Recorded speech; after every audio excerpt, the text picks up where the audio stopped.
My dollars make it hurt.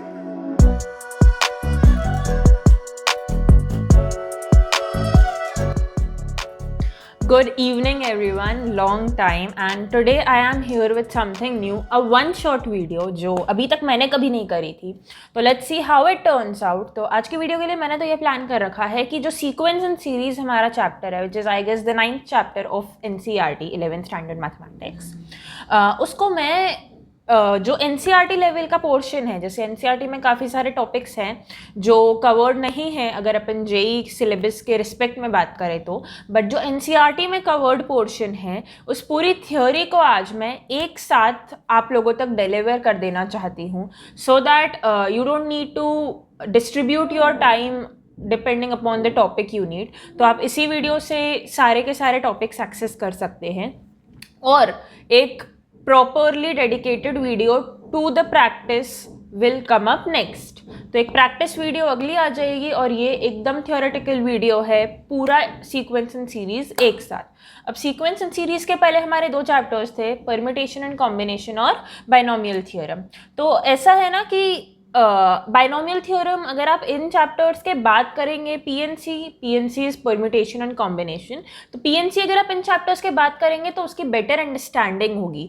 तो अगर वो बेटर अंडरस्टैंडिंग चाहिए तो अपन इसको बाद में ही रखते हैं, मतलब उन चैप्टर्स को बाद में ही रखते हैं.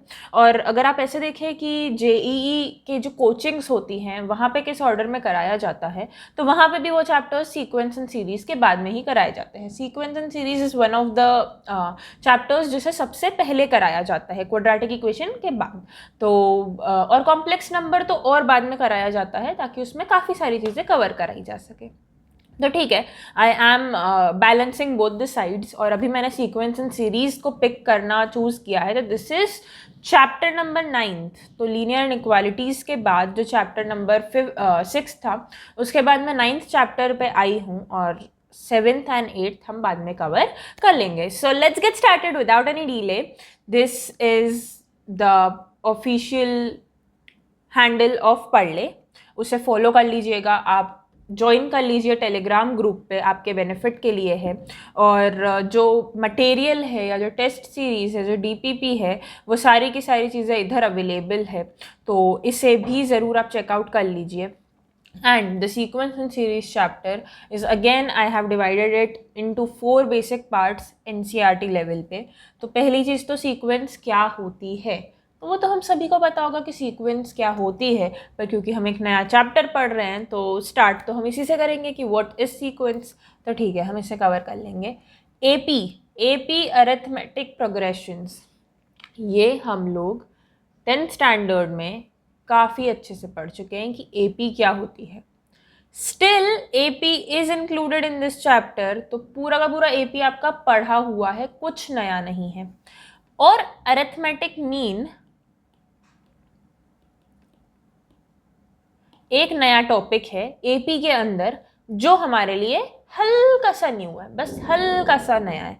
और जो जीपी है वो एक पूरा डिफरेंट काइंड ऑफ सीरीज़ है, हम उसे देखेंगे. और फिर स्पेशल सीरीज़ क्या होती है हम वो देख लेंगे. ठीक है, तो हमें स्टार्ट करना है सीक्वेंस क्या होती है, फिर एपी क्या होती है, जीपी और स्पेशल सीरीज़. ये पूरा का पूरा थ्योरी आज इस वीडियो में कंप्लीट होने वाला है. ओके, और अगर आप इसे 1.75x या 2x पे देख रहे थे तो और भी बढ़िया बात है. चलिए स्टार्ट करते हैं. So what is a sequence and then what is a series. तो अगर कोई डेफिनेट ऑर्डर है उसके हिसाब से हमने नंबर्स को अरेंज किया है, अगर हमने एक डेफिनाइट लॉ या रूल के हिसाब से कुछ अरेंजमेंट किया है तो वो कहलाता है सीक्वेंस. और अगर एक सीक्वेंस के सारे टर्म्स ऐड हो रहे हों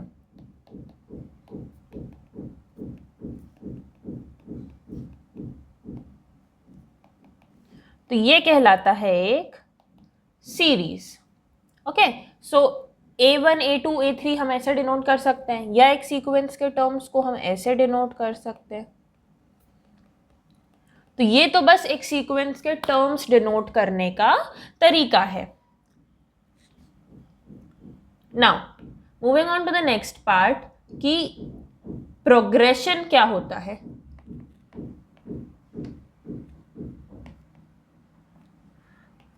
तो अगर कोई सीक्वेंस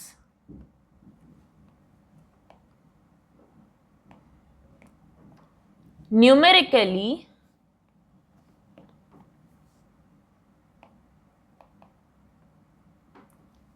इंक्रीजिंग या डिक्रीजिंग है तो वो कहलाती है प्रोग्रेशन. मतलब या तो वो इंक्रीजिंग सीक्वेंस है या वो डिक्रीजिंग सीक्वेंस है, तो इन दोनों केस में वो एक प्रोग्रेशन कहलाती है. अब अरिथमेटिक प्रोग्रेशन क्या होता है?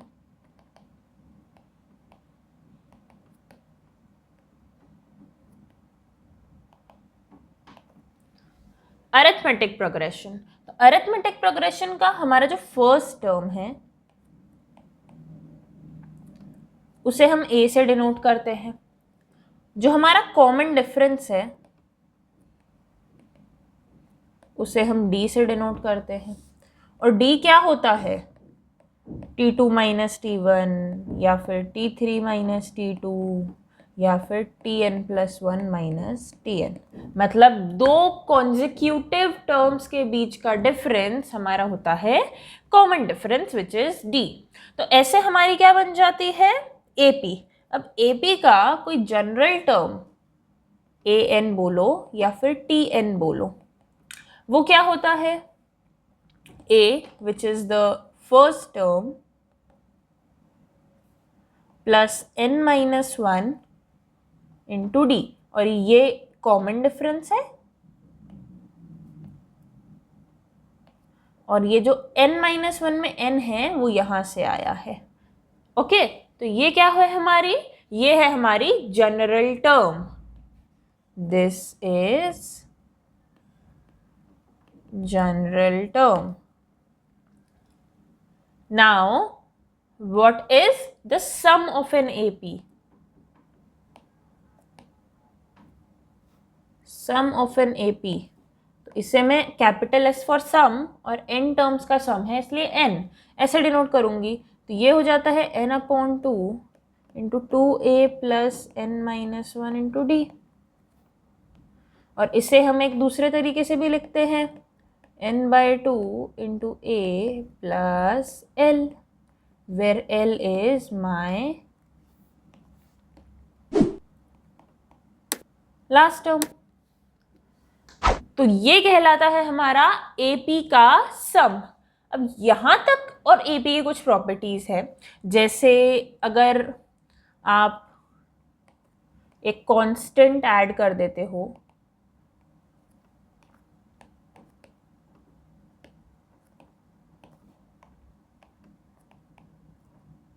तो भी वो एक AP ही रहती है. अगर एक कांस्टेंट सबट्रैक्ट कर देते हो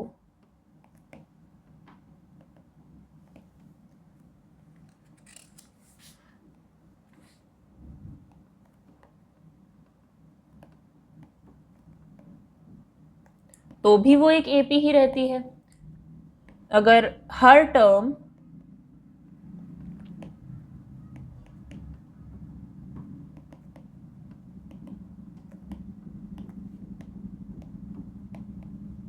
से कांस्टेंट मल्टीप्लाई होता है तो भी वो एक AP ही होती है. एंड सिमिलरली अगर हम डिवाइड करते हैं तो भी वो एक AP ही होती है. तो ये हो गई हमारी AP की कुछ प्रॉपर्टीज. हमने सम ऑफ n टर्म्स देख लिया.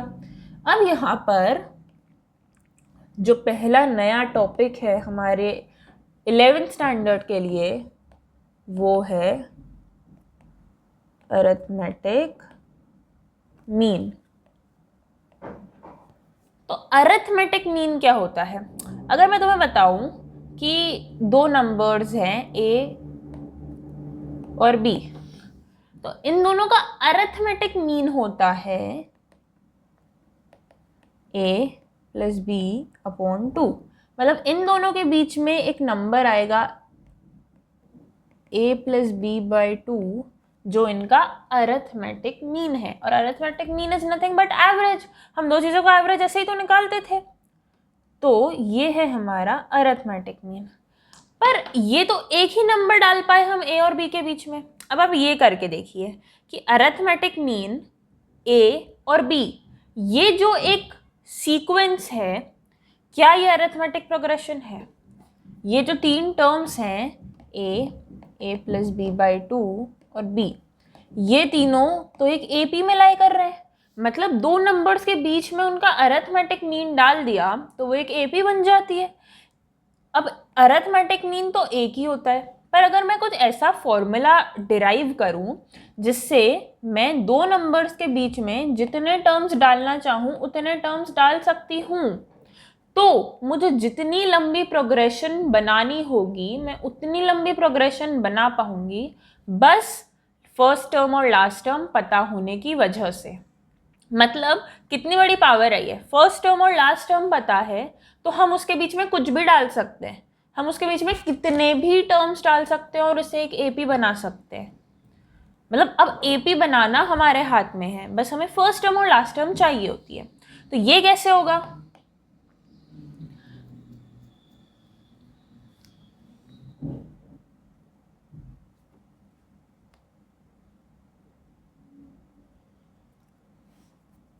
अब अगर ये ए है, ये बी है, तो मैं कहती हूँ कि A1, A2, A3 dot dot dot AM, ये मैं मान लेती हूँ AN मान लेती हूँ, ये मैं मान लेती हूँ कुछ n अरिथमेटिक मीन्स A और B के बीच में। अब अगर ये n अरिथमेटिक मीन है तो अब टोटली ये तो एक AP बन गई, जिसमें A है हमारा फर्स्ट टर्म,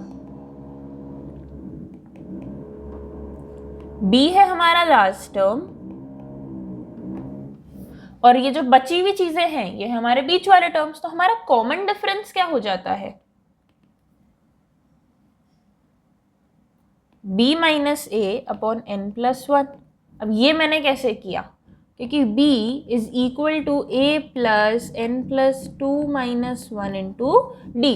अब ये n है, लेकिन ये एक टर्म है और ये भी एक टर्म है, तो अगर हम इधर से देखें तो ये तो n प्लस 2 वाला टर्म होगा ना, क्योंकि हमने A1, A2, A3 से लेके AN को इंसर्ट किया और स्मॉल a और स्मॉल b भी प्रेजेंट थे। तो टोटल टर्म्स कितने हो गए? n plus 2। तो n plus 2 minus 1 into D, ये हो गया मेरा b। अब इधर से अगर मैं d निकालूंगी तो वो मुझे मिलेगा b minus A upon n plus 1। और ये फॉर्मूला यूज करते हुए मैं A1, A2, A3 dot dot dot AN कुछ भी निकाल सकती हूँ। मतलब अगर मुझे दो नंबर्स दिए हुए हैं ये और ये, तो मुझे बस बड़े मतलब लास्ट टर्म में से फर्स्ट टर्म को सब्ट्रैक्ट करना है और ये पता करना है, या ये मेरा जो भी मुझे जितने भी AMs चाहिए होंगे दो नंबर्स के बीच में। मतलब क्वेश्चन में दिया है कि इसके बीच में 5 AM निकाल के बताओ, तो मैं n प्लस 1 को क्या डालूंगी? 5 प्लस 1। तो मुझे बस B और A की ज़रूरत होती है और मैं जितने अरिथमेटिक मीन निकालना चाहूँ दो नंबर्स के बीच में उतने अरिथमेटिक मीन्स निकाल सकती हूँ। अब एक बार मुझे अगर कॉमन डिफरेंस मिल जाता है, जैसे इधर मैं एग्जांपल ले लेती हूँ, पहला नंबर मैं 10 ले लेती हूँ और दूसरा नंबर मैं 20 ले लेती हूँ, तो 20 माइनस 10 अपॉन 5 प्लस 1, तो this is 10 upon 6 which is 5 upon 3। अब ये क्या है? मेरा कॉमन डिफरेंस। मतलब देखो 10 से हम 20 जा रहे हैं तो हमारा जो हमारी जो प्रोग्रेशन है वो तो बढ़ ही रही है। तो यहाँ पर 10 प्लस 5/3 करने से मुझे पहला AM मिल जाएगा, उसमें फिर से प्लस 5/3 करने से मुझे दूसरा AM मिल जाएगा, फिर से प्लस 5/3 करने से मुझे तीसरा AM मिल जाएगा, प्लस 5/3 करने से मुझे चौथा AM मिल जाएगा, और फिर से प्लस 5/3 करने से मुझे पांचवा AM मिल जाएगा। और ये करने के बाद मेरा जो आंसर है, फिर से प्लस 5/3 करूँगी तो मैं 20 तक पहुँच जाऊँगी। मतलब फिर से प्लस 5/3 करने से मुझे 20 मिल जाएगा। तो ये मैंने बस फर्स्ट टर्म और लास्ट टर्म यूज करके 5 अरिथमेटिक मीन्स डाल दिए और खुद से एक प्रोग्रेशन बना ली 7 टर्म्स की जिसका कॉमन डिफरेंस 5/3 है। तो मैंने कितने टर्म्स की अरिथमेटिक प्रोग्रेशन बनाना है ये सीख लिया, खुद से कैसे बनाना है, फर्स्ट टर्म और लास्ट टर्म प्रोवाइडेड दिया हुआ हो। तो यहाँ पे हम हमारा जो एपी नाम का बड़ा सा टॉपिक है उसे कवर कर सकते हैं, उसे कंप्लीट कर सकते हैं। ठीक है, अब बहुत सारी छोटी छोटी चीज़ें जो आपको रेफरेंसेस में, अगर आप जेई लेवल की कोई बुक सॉल्व कर रहे हैं तो आपको देखने को मिल सकती है रेफरेंसेस में, बट हो सकता है मैंने उसे आज यहाँ मेंशन नहीं किया हो, क्योंकि as I mention this is NCERT level sequence and series covered in one shot, and वो सारे के सारे जेई वाले पॉइंट्स, मतलब आप ये समझिए कि एक वीडियो जेईई प्रैक्टिस के लिए और एक वीडियो सिंपल प्रैक्टिस के लिए आने वाली है इस चैप्टर पे। ठीक है, और एक वीडियो उन कंसेप्ट्स के लिए जो यहाँ पर यूज नहीं हुए हैं, तो उसे मैं जेई वीडियो में ही कंबाइन कर दूंगी। So we have more lessons for this chapter, this is not all that I have to offer. अभी मैं जितना पढ़ा रही हूँ उससे आप समझने की कोशिश करिए, उससे आप बस अच्छे से थियोरी समझने की कोशिश करिए, और प्रैक्टिस हम जल्द ही कर लेंगे। Okay, so there will be a practice video very soon on the channel. So let's move forward to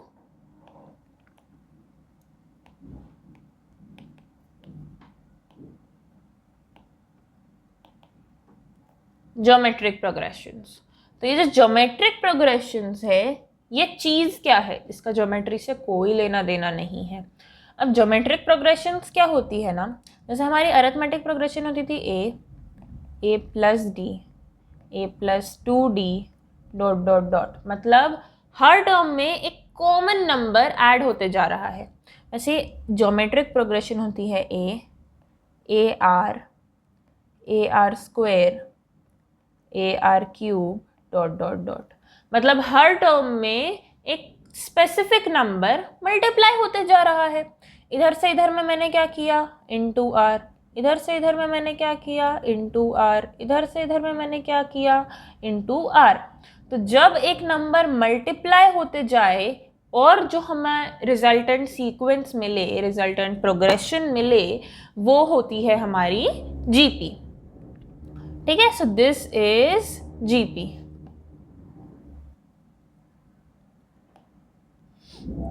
ठीक है, अब ये बात भी समझ आ गई है कि जीपी का जो फर्स्ट टर्म है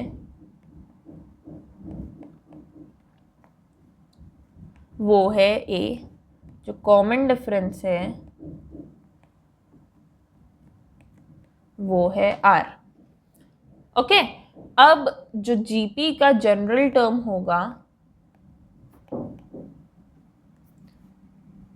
वो कितना होगा, जीपी का जनरल टर्म होगा ए टाइम्स इन ए आर और आर की पावर n-1। क्यों n-1? क्योंकि अब आप यहाँ पे देखो, जो सेकेंड टर्म है उस पर आर की पावर क्या है 2-1, जो थर्ड टर्म है उस पर आर की पावर क्या है 3-1, फोर्थ टर्म है उस पर आर की पावर क्या है 4-1। मतलब क्योंकि पहले टर्म में आर की पावर क्या थी 0, मतलब आर की पावर 0, 1, 2, 3 ऐसे चलती जाती है। तो अगर हम एक nth टर्म की बात कर रहे हैं तो आर की पावर 1 कम होगी, मतलब n-1 होगी। फिफ्थ टर्म की बात कर रहे हैं तो a आर की पावर 4, सेवेंथ टर्म की बात कर रहे हैं तो a into R to the power 6, ऐसे चलेगा हमारा जनरल टर्म। तो यहाँ जीपी के कुछ nth टर्म की बात हो गई, जीपी एक स्टैंडर्ड फॉर्मेट क्या होता है वो बात हो गई, और अब हमारा बचता है सम ऑफ जीपी। तो सम ऑफ जीपी मतलब हमें एक सीरीज लिखनी है which is A into A plus R square, sorry plus A R square plus A R cube dot dot dot A R to the power n। तो ये है हमारी एक जीपी। अब इसका हमें लिखना है सम।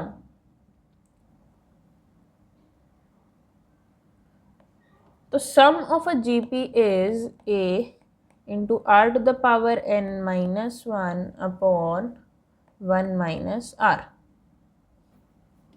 या फिर मैं तो इसे ऐसे लिखना प्रेफर करती थी कि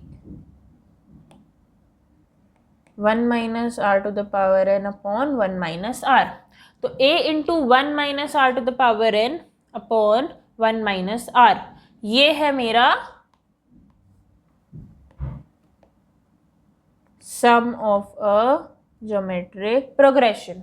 ठीक है, तो ये अब आपके लिए कुछ नए फॉर्मूले आ गए हैं जो आप लोगों को चिपका लेने चाहिए या लिख लेने चाहिए स्टार मार्क करके। First is general term of a GP, second is sum of a GP, ये होता है हमारा सम ऑफ अ जीपी। और अब मैं आती हूँ ज्योमेट्रिक मीन पर।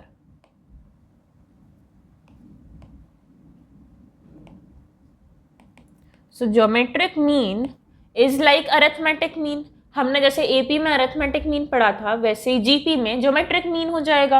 अब एपी में जब हमने अरिथमेटिक मीन पढ़ा था तो ये एक टर्म था, ये दूसरा टर्म था, तो हमारा अरिथमेटिक मीन था a प्लस बी बाई 2। वैसे ही जीपी में अगर ये एक टर्म है, ये दूसरा टर्म है, तो हमारा ज्योमेट्रिक मीन होता है रूट ऑफ ए बी। अब रूट ए बी कैसे, कि ये देखिए ना कि जो हमारा आर होता है वो क्या होता है, एक बड़ा टर्म अपॉन एक छोटा टर्म, मतलब a2 अपॉन a1 या फिर an प्लस 1 अपॉन an। तो ये हो जाता है हमारा r। ठीक है, ये r अगर हमारा ऐसे आ रहा है तो हमारा geometric mean root of A B कहलाता है। मतलब इसके बीच में रूट ए बी अगर मैं रख दूंगी तो ये तीनों नंबर्स काय में होंगे, जीपी में। अब कैसे देख सकते हैं हम ये, बिल्कुल अभी जो मैंने बात बताई उसके बेसिस पे हम चेक कर सकते हैं। इसके बीच में एक नंबर रखा हुआ है रूट ए बी, तो मेरा आर क्या होगा, root A B upon A या फिर B upon root A B. ठीक है, मतलब बड़ा वाला टर्म अपॉन छोटा वाला टर्म होता है हमारा आर। तो ये क्या हो गया, ये हो गया रूट ए, और ये क्या हो गया, B upon root B, sorry ये हो गया root A upon root B. मैं गलत लिख रही हूँ, ये हो गया root of B by A, और ये भी बन गया root of B by A. तो हमारे जो कॉमन डिफरेंस है वो सेम है, इसका मतलब ये एक जीपी है और ये एक जीपी है, और हमारा जीएम हमने खुद ने ढूंढा, तो ये तो हमने एक टर्म ढूंढ लिया। अब अगर हमें ऐसे जितने मन चाहे टर्म्स बीच में डालने हों और एक जीपी बनानी हो तो हमें क्या करना चाहिए। अब उसके लिए भी हमारे पास एक फॉर्मूला है, उसके लिए हमारे पास ये फॉर्मूला है कि अब नंबर ऑफ टर्म्स तो फिर से n+2 होंगे। क्यों, क्योंकि मैंने एक टर्म माना a, एक टर्म माना b, और उसके बीच में g1 g2 g3 से लेके gn ज्योमेट्रिक मीन्स पुट कर दिए।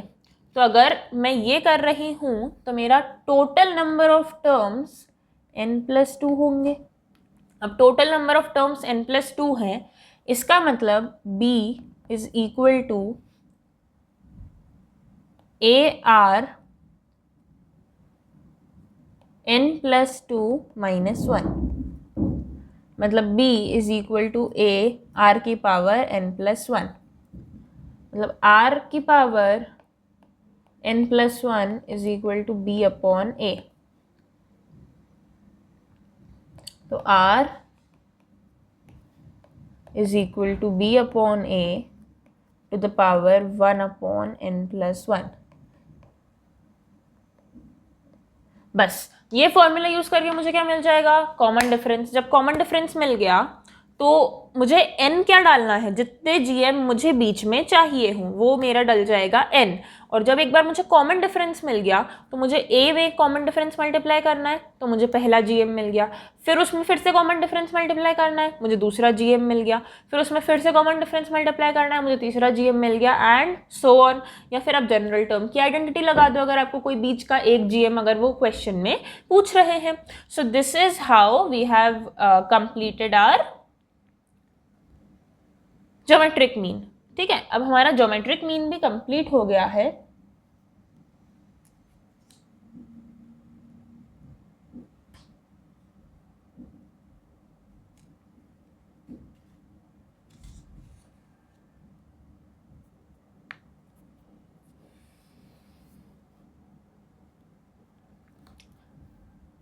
So after completing the geometric mean, I guess we can move on to special series. अब स्पेशल सीरीज क्या होती है, ठीक है, तो स्पेशल सीरीज क्या होती है ये जानने के लिए ना हमें दो तीन फॉर्मूले या दो तीन सीरीज याद करनी पड़ेगी। तो ये कुछ चीज़ है जो आपको याद ही रखनी चाहिए। ये मैथमेटिकल इंडक्शन चैप्टर से प्रूव हो जाती है, बट उसे हम बाद में देखने वाले हैं। तो ये वाली तो वैसे भी बाय हार्ट करने की कुछ सीरीज़ है। पहला है समेशन एन। समेशन एन का क्या मतलब होता है, 1 2 3 4 और ऐसे हमने एन तक सम कर लिया। तो इसका आंसर आता है N into N plus 1 upon 2। दूसरी है summation N square. Summation N square का क्या मतलब है, 1 square plus 2 square plus 3 square plus 4 square, कहाँ तक, एन स्क्वायर तक। तो इसका आंसर आता है N into N plus 1 into 2n plus 1 upon 6। और तीसरी क्या है, तीसरी है समेशन एन क्यूब, मतलब 1 cube plus 2 cube plus 3 cube plus 4 cube, कहाँ तक, n क्यूब तक। तो इसका आंसर क्या होता है, n into N plus 1 by 2। अब आप तो बोलोगे समेशन n का आंसर था, और इसी का हम कर देते हैं होल स्क्वायर, तो ये बन जाता है समेशन n क्यूब का आंसर। तो ये जो तीन सीरीज़ है, ये तीन सीरीज़ हमें याद होना इम्पॉर्टेंट है। अब समेशन n की पावर 4 की सीरीज़ इम्पॉर्टेंट है या नहीं, वो आपको रेयरली कभी एक आध क्वेश्चन में यूज़ आती हुई दिखेगी। Summation n to the power 4 की सीरीज़ रेयरली किसी क्वेश्चन में यूज़ आते हुए दिखेगी। और वो मतलब मुझे तो याद है कि मैंने बस एक क्वेश्चन में उसे यूज़ किया था, और वो भी फिर गूगल से ढूंढ के यूज़ कर दिया था, और बाद में कभी उसकी ज़रूरत नहीं पड़ी थी। तो बस ये तीन ऐसी सीरीज़ है जो आपको याद होनी ही चाहिए है, ठीक है। अब स्पेशल सीरीज़ होती क्या है, स्पेशल सीरीज़ मतलब आप ये मान लीजिए कि एक ऐसी सीरीज़ जो AP भी मिला दी, GP भी मिला दी, मतलब कुछ अलग है। आप उसे ना AP बोल सकते हो, ना आप उसे GP बोल सकते हो। मतलब वो आप मान लीजिए कि वो ऐसी है कि A plus BR plus CR square plus DR cube, और ऐसे चलती जा रही है। और ये जो ABCD है, ये आप मान लीजिए कि AP के कुछ टर्म्स हैं, मतलब ये AP का first term, second term, third term, fourth term. तो यहाँ पे मैंने क्या किया, यहाँ पे मैंने AP एंड GP को कंबाइन करके बना दी एक स्पेशल सीरीज़। तो ऐसे ही हमें बहुत सारी सीरीज़ देखने को मिल जाती है जो स्पेशल सीरीज़ कहलाती है। तो बस स्पेशल सीरीज़ मतलब ना आप उसे एक AP बोल सकते हो और ना आप उसे एक GP बोल सकते हो। और अगर हमें कभी किसी समेशन ऑफ स्पेशल सीरीज़ दिया जाए, मतलब अगर एक स्पेशल सीरीज़ मुझे दिख रही है कि 3 into 1 cube plus 4 into 2 cube plus 5 into 3 cube, तो इधर आपको क्या दिख रहा है, इधर मेरा 3 4 5 ये टर्म्स काय में चल रहे हैं, ये टर्म्स AP में चल रहे हैं। और वहीं मेरा 1 क्यूब 2 क्यूब 3 क्यूब ये क्या है, ये है समेशन ऑफ n क्यूब। तो अब मैं इसे कुल मिला के कैसे सॉल्व करूं, अब इसे कुल मिला के ऐसे सॉल्व करते हैं कि हमारा जो पहला टर्म है वो है हमारा n प्लस 2। क्यों, क्योंकि ये था हमारा फर्स्ट टर्म और यहाँ लिखा हुआ है 3, मतलब 1 प्लस 2 3 और इंटू n का क्यूब। तो ये है हमारा general term of this special series, मतलब ये है n की पावर 4 प्लस 2 टाइम्स n का क्यूब। ये है हमारा जनरल टर्म। तो इस जनरल टर्म को यूज़ करके अब आप कोई भी टर्म निकाल सकते हो। और अगर हमें समेशन करने को बोला जाए तो हमें बस समेशन ऑफ n की पावर 4 प्लस 2n क्यूब करना है। अब n की पावर 4 का समेशन नहीं ज़रूरत पड़ती है, इसीलिए मैं इस पावर को हर जगह से रिड्यूस करके 1 क्यूब की जगह 1 स्क्वायर, 2 क्यूब की जगह 2 स्क्वायर और 3 क्यूब की जगह 3 स्क्वायर कर देती हूँ, ताकि यहाँ पे n स्क्वायर हो जाए और यहाँ पे क्यूब हो जाए और यहाँ पे स्क्वायर हो जाए, तो ये बन गया n cube plus 2n square. तो अब ये वाले समेशन तो हमको करना आते ही हैं, summation of n cube plus 2 times summation of n square. Summation of n cube क्या होता है, n into N plus 1 upon 2 की पावर का square plus 2 times n square क्या होता है, n into N plus 1 into 2n plus 1 upon 6। तो अब इधर अगर मुझे बोल दिया जाता कि आप इस स्पेशल सीरीज का सम करो 6th टर्म तक, तो इधर मैं n की जगह पे क्या डाल देती, 6, मतलब 6 इंटू 7/2 का square plus 6 into 7 into 12 plus 1 13 upon 3। तो 21 का स्क्वायर प्लस 14 इंटू 13। अब इसे आप सॉल्व कर लीजिए, और ये हमारा इस जो कॉम्प्लिकेटेड सी सीरीज थी जो हमें समझ में नहीं आ रही थी कि भाई एपी है कि जीपी है, वो हमने सॉल्व कर ली, और ये हमारा आ गया आंसर 6 टर्म्स के एडिशन का। तो ये हमने कैसे किया, ये हमने बस जब हमें ये 3 इम्पॉर्टेंट फॉर्मूले पता हों, ये 3 इम्पॉर्टेंट सीरीज पता हों, तो हम स्पेशल सीरीज का कोई भी क्वेश्चन बहुत इजीली सॉल्व कर सकते हैं। सो दिस वॉज जो एरिथमेटिक प्रोग्रेशंस पूरा का पूरा चैप्टर था, मतलब सीक्वेंस एंड सीरीज जो चैप्टर था, उसे मैंने एनसीईआरटी लेवल का जो सीक्वेंस एंड सीरीज चैप्टर था उसे मैंने एक वीडियो में पूरा का पूरा कंबाइन किया है, और ये हमने हमारा थियोरेटिकल पार्ट कंप्लीट कर लिया है। Of course you will get much better understanding जब हम इसकी प्रैक्टिस कर लेते हैं। सो आई टेल यू ऑल कि बस इसके बाद हम इसकी प्रैक्टिस ही करने वाले हैं। So this is all for the chapters theory based on NCERT. और अगर आप ये अच्छे से समझ लेते हैं तो आपके सारे क्वेश्चंस खुद से सॉल्व हो जाएंगे, but you do not need to do it because I will come up with a few practice, और प्रैक्टिस के बाद ही अंडरस्टैंडिंग बेटर होती है। So thank you all and good day, take care, peace out.